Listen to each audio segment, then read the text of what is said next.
Alright, we've done this a few times before on these and other machines. As you can see, the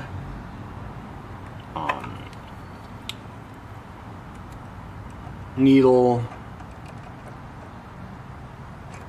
touches the hook. As the hook comes around, it touches the needle.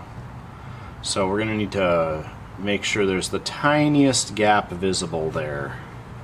And that means adjusting on a heavy duty, adjusting the top end of the needle bar, because there's just a set screw up top there that you can loosen and wiggle back and forth to get that straightened out.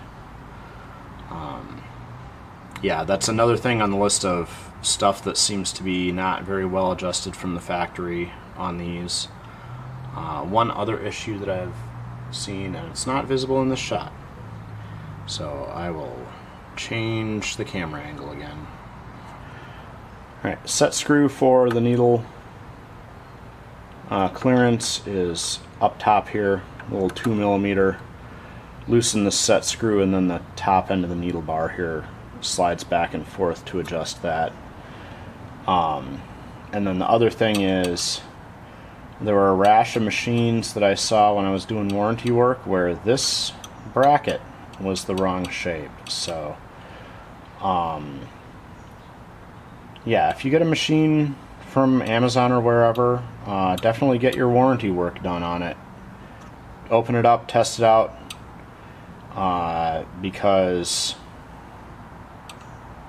Singer does cover a lot of stuff under warranty, and when I get a warranty machine like this one, I'm going to check everything, all the spots I know that they don't quite get right at the factory, and as soon as they get all that, as we get all that straightened out, these machines work really well for a long time.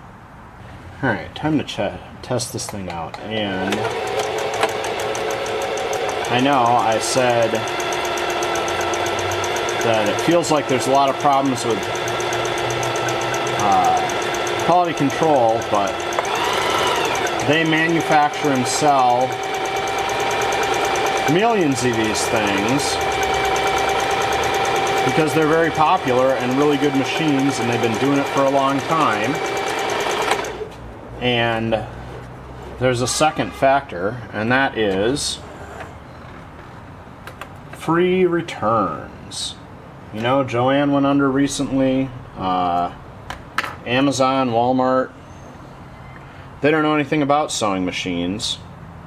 So anybody who bought a machine, took it out of the box, couldn't make it work right away, monkeyed around with it a bunch, and then remembered, oh, my receipt says I can return this for 30 days, no question asked, or 90 days, or whatever it is, wraps it back up in the box,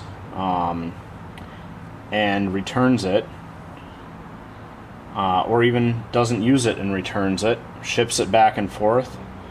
These things spend a lot of time shaking around in boxes, getting returned, sent all over the place, and of course things get loose. So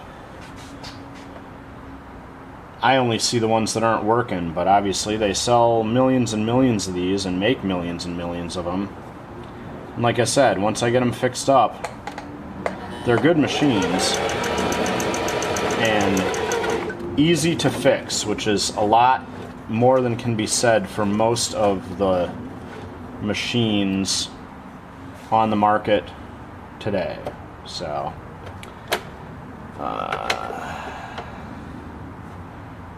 I'm gonna finish my test swatch here and show that this machine is stitching really nicely with those little adjustments, and it should provide lots of great service for the owner. So I guess the big thing is have realistic expectations, especially if you're buying one of these machines reconditioned, any sewing machine or anything reconditioned or as an open box return. There's a lot of chances people have to make mistakes with them, and it's not always the factory or the machine's fault, but if you have a warranty, make sure you're using it so that you get the best chance for your machine to be in good order. Yeah, I don't know. Just felt like going on a little rant about these today.